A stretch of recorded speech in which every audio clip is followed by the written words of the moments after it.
13 icons once defined the shimmer of old Hollywood, their faces glowing beneath studio lights and silver screens. Yet behind the fame and flashing cameras, a quiet danger lingered in their hands.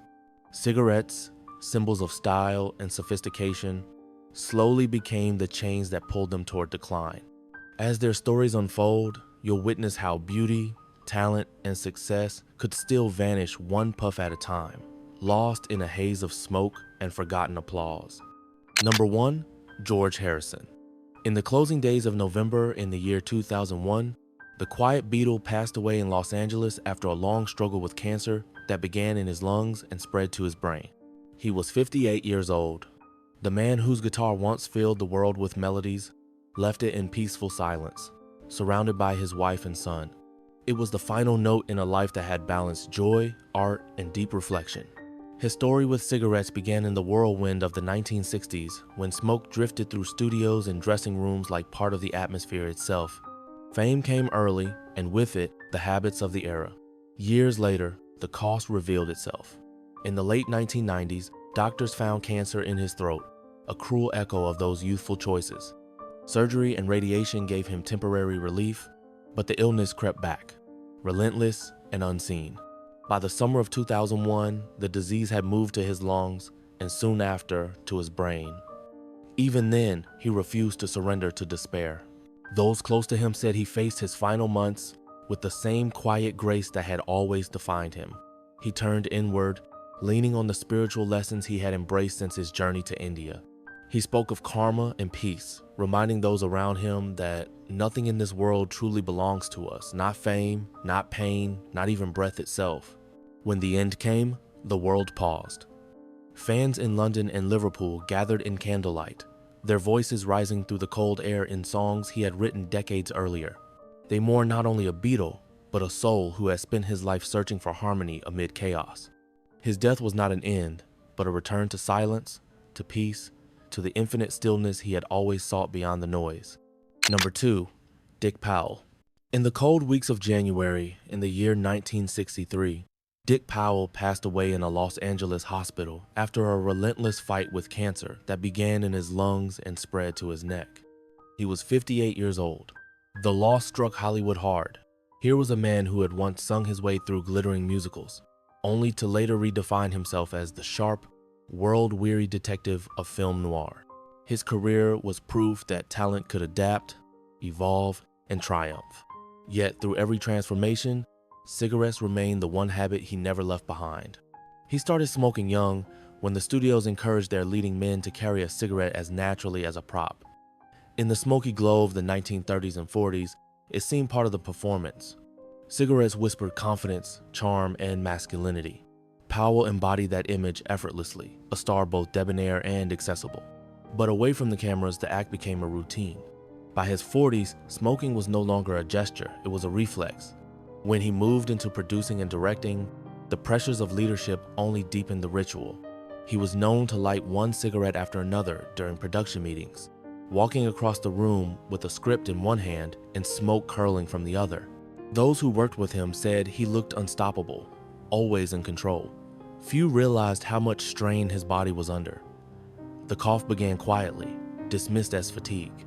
But the diagnosis came like a curtain-dropping lung cancer, advanced and unforgiving. Some later suggested his illness might have been linked to radiation exposure during the filming of The Conqueror, but those closest to him believed his lifelong smoking was the true culprit. His wife, June Allison, spoke bravely about it in later years, warning others about the danger that had stolen him too soon. What remains today is the memory of a man who reinvented himself again and again, a performer whose charm still flickers through black and white film. Watch him sing, or hear that smooth, confident voice, and it is easy to forget the smoke that once surrounded him. In the glow of the screen, Dick Powell still lives stylish, strong, and forever caught between melody and mystery. Number 3. Richard Boone. In the chill of January in the year 1981, Richard Boone passed away in St. Augustine, Florida, after a long and difficult struggle with throat cancer. He was 63 years old. The voice that had once thundered across living rooms during television's golden age fell silent, taken by the very smoke that had helped shape his screen persona. Far from Hollywood, he faced his final years with quiet dignity, surrounded by family and the peace he had long sought beyond the cameras. He was a man built for westerns, strong jaw, intense eyes, and a voice that carried both command and sorrow. In the 1950s, he became a household name as Paladin in Time's Have Gun Will Travel asterisk, a cultured gunfighter who solved problems with both intellect and steel.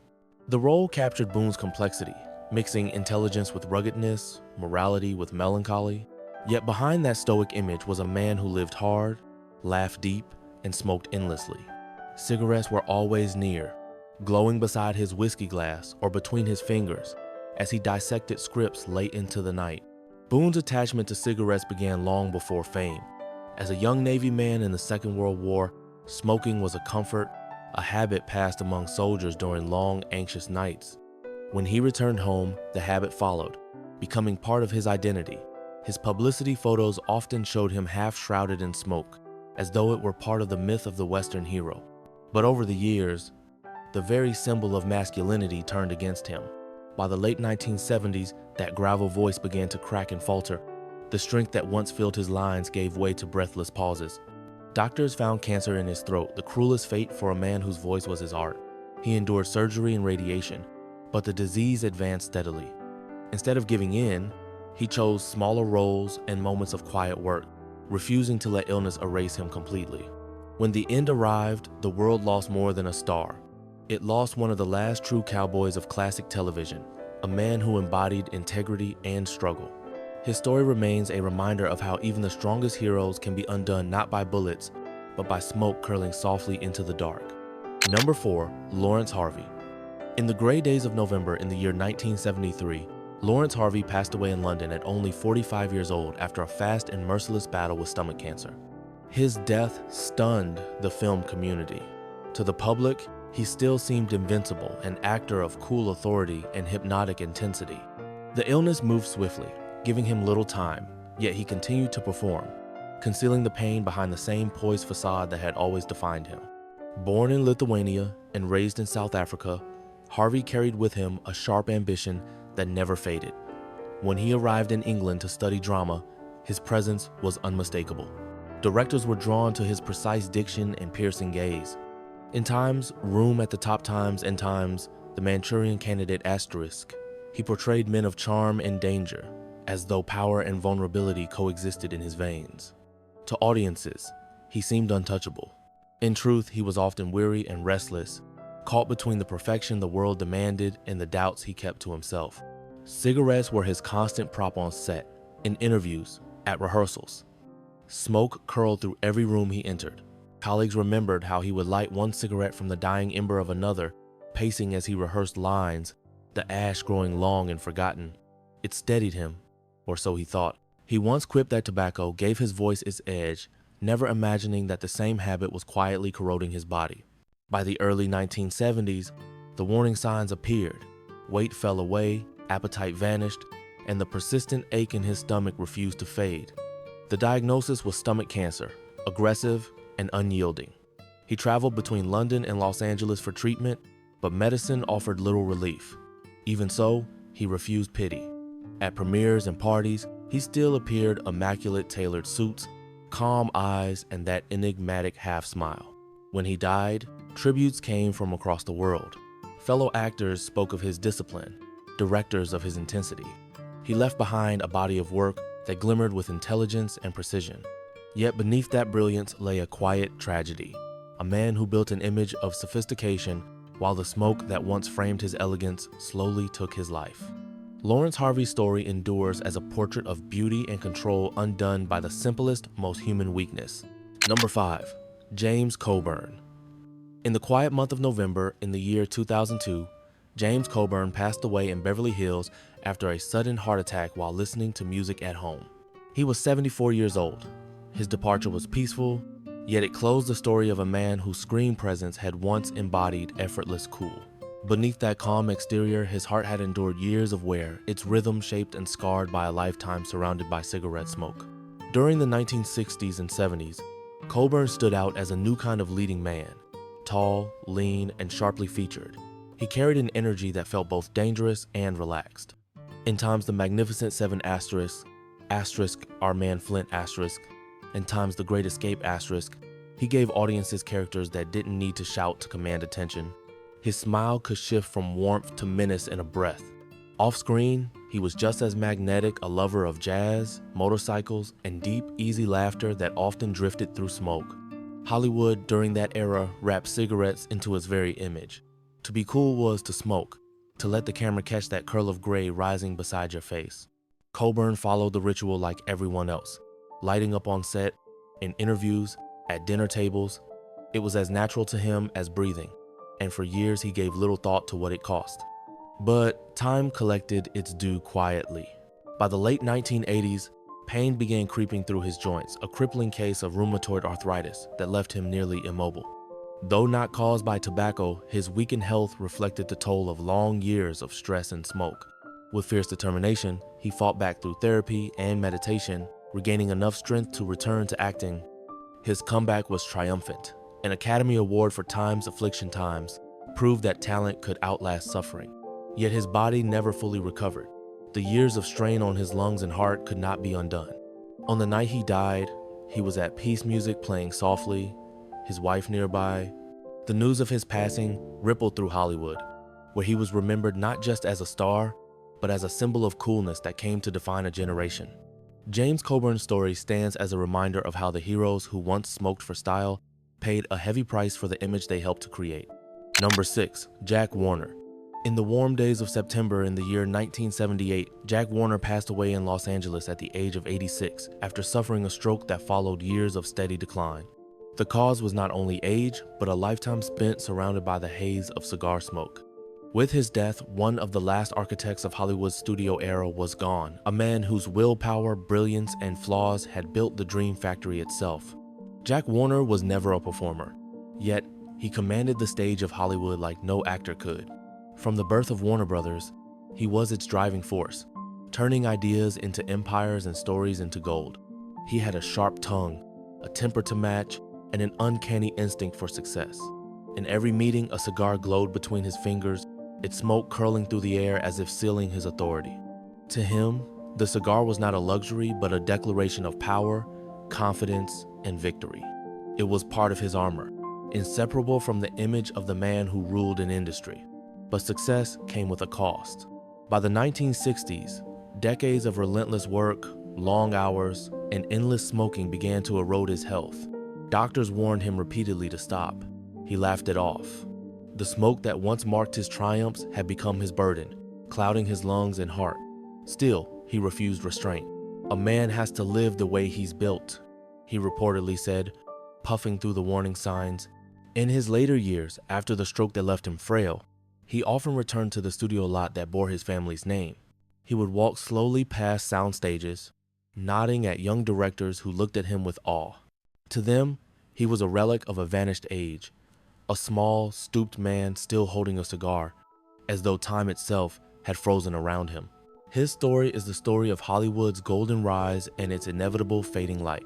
Jack Warner helped shape the myth of the American dream on screen, yet the smoke that crowned his triumphs also consumed him in the end. He lived as he ruled on his own terms, burning bright and burning fast, until even the empire he built seemed to disappear into the same gray mist that had followed him all his life. Number 7, Claude Rains. In the gentle month of May in the year 1967, Claude Rains passed away in Laconia, New Hampshire, at the age of 77 after complications from internal bleeding and cirrhosis of the liver. His death brought a quiet close to the life of one of cinema's most distinctive and sophisticated voices.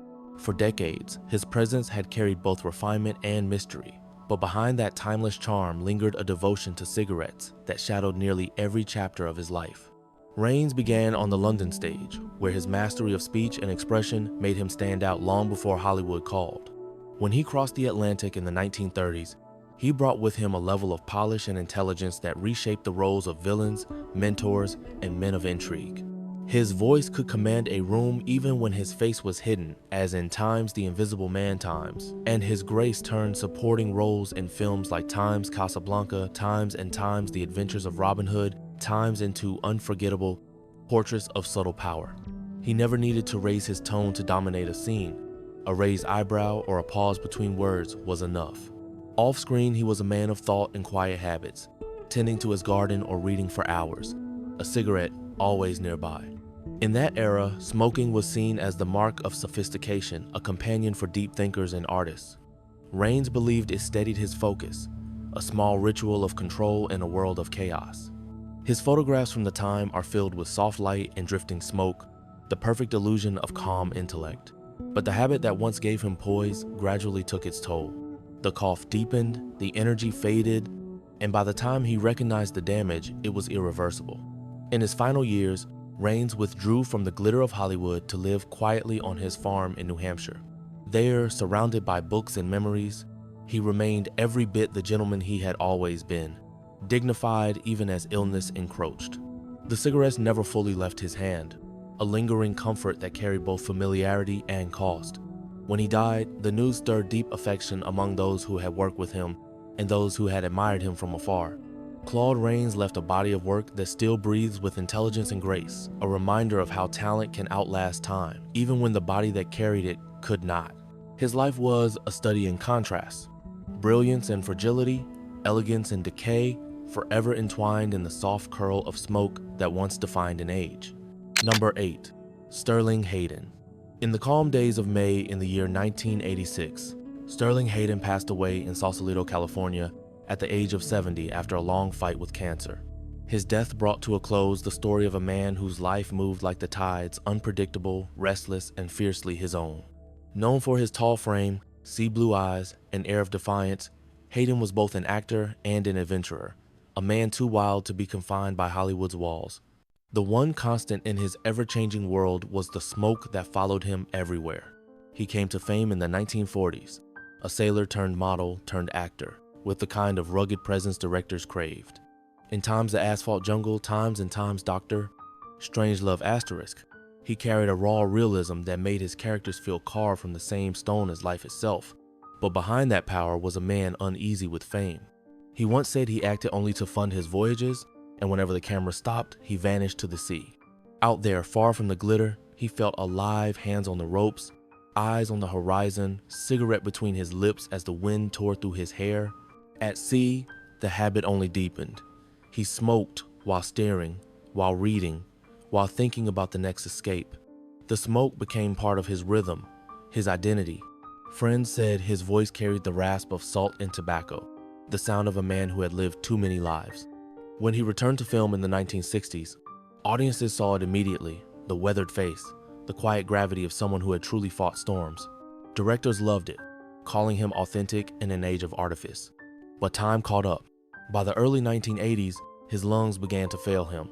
The cough grew sharp, his energy thinned, and doctors delivered the truth he already knew. Cancer had found its anchor deep within. He faced it with a sailor's calm, refusing to rage, spending his last years surrounded by books and the scent of the sea that had defined him. When the end came, it was gentle, like the wind easing at sunset. Sterling Hayden's story ended as it had begun in freedom. He left behind the image of a man unchained, a dreamer who chased horizons until the smoke finally took his breath. His life remains a testament to independence, courage, and the price of living without compromise. Number 9. John Cassavetes. In the quiet month of February in the year 1989, John Cassavetes passed away in Los Angeles at the age of 59 after years of struggle with cirrhosis of the liver.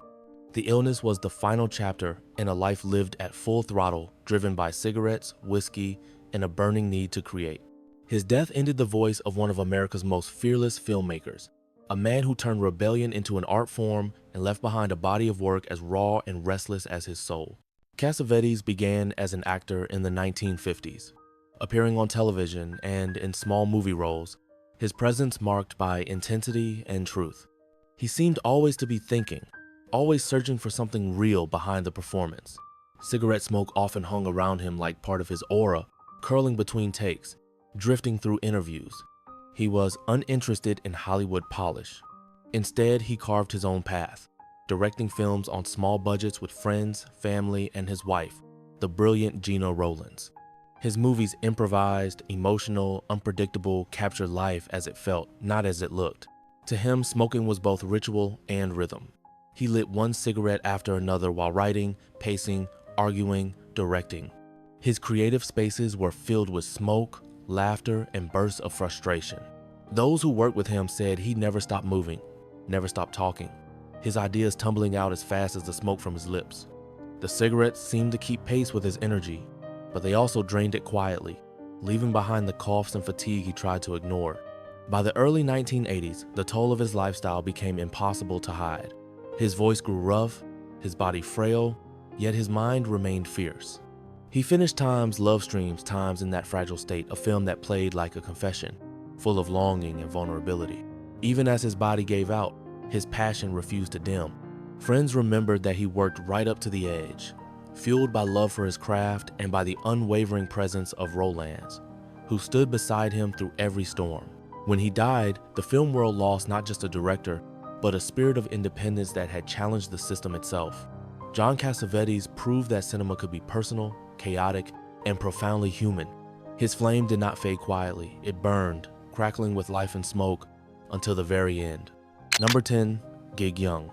In the fading days of October in the year 1978, tragedy struck in Manhattan when Gig Young was found dead beside his wife, Kim Schmidt. He was 64 years old. The police called it a murder and suicide. The air in the apartment still carried the scent of smoke and gunpowder, a haunting end to the life of a man once admired for his wit, charm, and easy sophistication. To the public, he was the embodiment of grace under pressure. Privately, he was a man collapsing beneath the weight of addiction, loneliness, and despair. Gig Young's rise through Hollywood had been steady and sure. In the 1940s and 50s, he became the go-to supporting actor, a man who could light up a scene with humor or heartbreak. His voice, smooth, dry, and perfectly timed, fit the elegant comedies and dramas of his era. When he won the Academy Award for Time's They Shoot Horses, Don't They Asterisk, it seemed to confirm his brilliance. But success did not bring peace. Behind the warm smile and witty interviews was a man consumed by doubt, his nights filled with alcohol, cigarettes, and an unshakable restlessness. Smoking became both comfort and curse. He lit one cigarette after another through rehearsals, performances, and long, silent hours at home. It gave him something to hold onto when words failed, a fragile rhythm to fill the emptiness between applause.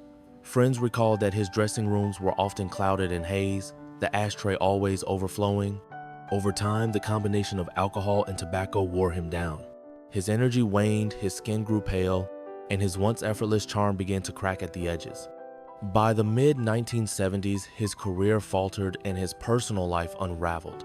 Several marriages ended in bitterness, each leaving deeper scars. In his final attempt to rebuild, he married Kim Schmidt, a young actress from Germany, and for a while seemed to rediscover laughter. But the calm was short-lived. On that October night, witnesses said he had been drinking heavily. What happened afterward remains partly a mystery, but the outcome was unmistakable. The news shocked Hollywood. The man who once embodied elegance and ease had left the world in violence and sorrow. His story stands as a painful reminder of how fragile brilliance can be, and how the masks worn for applause often hide a private storm. Gig Young's life burned bright, but the smoke that surrounded him never truly cleared. Number 11, Eddie Constantine. In the cold month of February in the year 1993, Eddie Constantine died in Wiesbaden, Germany, at the age of 75 after a sudden heart attack. His passing ended the remarkable journey of an American-born actor who had found stardom not in his homeland, but across the Atlantic, where he became a legend of French noir. To European audiences, he was the face of danger and charm, his voice rough with smoke, his smile shaded by mystery. The cigarette that hung constantly from his lips became both his signature and, in time, his undoing. Born in Los Angeles, Constantine's early attempts to break into Hollywood went largely unnoticed. But when he crossed to France in the 1950s, everything changed. The role of Lemmy Caution, the wisecracking secret agent who could seduce and intimidate in the same breath, transformed him into an icon of post-war cool. With a cigarette always burning between his fingers, he embodied a kind of effortless masculinity that felt both rebellious and romantic. French audiences adored him, and soon his rough American accent and smoky grin were as familiar as those of native stars. He lived the image he portrayed: fast, restless, and indulgent. Constantine worked across languages and borders, appearing in over 100 films across Europe. He could be found just as easily on a set in Paris as in a smoky cafe, laughing over espresso and lighting another cigarette. Friends said he never went anywhere without his lighter, that his conversations were punctuated by clouds of gray drifting through the air. Smoking, he claimed, helped him think, gave rhythm to his dialogue, even comfort between takes. But by the 1980s, the years of inhaling smoke had worn his body thin. His voice rasped, his lungs struggled, and still he refused to give it up. Even in his later years, he remained a working actor, drawn to unconventional filmmakers who valued his weathered presence. In Time's Alphaville Asterisk, Jean-Luc Godard cast him as a futuristic detective whose world was as dark and strange as the man himself. Constantine fitted perfectly, a relic of noir wandering into the modern age. When the heart attack came, he was in Germany, preparing yet another project, living on his own terms until the very end. Eddie Constantine's death was more than the loss of a performer. It marked the passing of a type of screen hero now vanished, the tough, charming wanderer forever framed by smoke. Number 12, Vic Morrow. In the warm night of July in the year 1982, tragedy struck on a film set in California. Vic Morrow was killed in a helicopter accident during the filming of The Twilight Zone Times movie. He was 53 years old. The disaster unfolded in seconds. An explosion, a falling aircraft, and a scene meant for fiction turned instantly into reality. The news rippled through Hollywood, leaving behind shock, sorrow, and unanswered questions. It was an ending as sudden and violent as any story he had ever helped bring to life. For decades, Vic Morrow had been one of television's most familiar faces. In the 1950s, he became a household name through the series Time's Combat Asterisk, where he played the battle-worn sergeant who carried both authority and compassion. His performances were marked by a quiet gravity, a sense that he understood the weight of fear and courage alike, yet the realism he brought to his roles came at a cost. Off-screen, he wrestled with the same exhaustion and anxiety that haunted the soldiers he portrayed. His escape was the same as so many in his profession: cigarettes and solitude between takes. Smoking had been his companion since youth. On sets, it became part of his image, a soldier's habit, a mark of grit. Directors rarely needed to ask him to light up. It was already in character. The glowing ember at the edge of his hand seemed to fit naturally with his worn expression and steady voice. But behind the camera, the habit deepened into dependence. Friends remembered that the smell of tobacco always lingered around him, the gray haze following him from trailer to studio lot. Over time, his health began to wane. The cough that once passed unnoticed grew persistent, a faint echo of the toll building within. Then came the night of the accident. Morrow was filming a complex scene filled with explosions, children, and low-flying helicopters. In an instant, a mistimed effect turned catastrophic. The crash claimed his life and left Hollywood forever changed. It prompted sweeping reforms in safety standards, a grim legacy built on loss. Vic Morrow's death was immediate, but his decline had been slow-etched in years of strain, sleepless nights, and the smoke that never left his lungs. He had lived as an artist devoted to truth, and died within the illusion he helped create.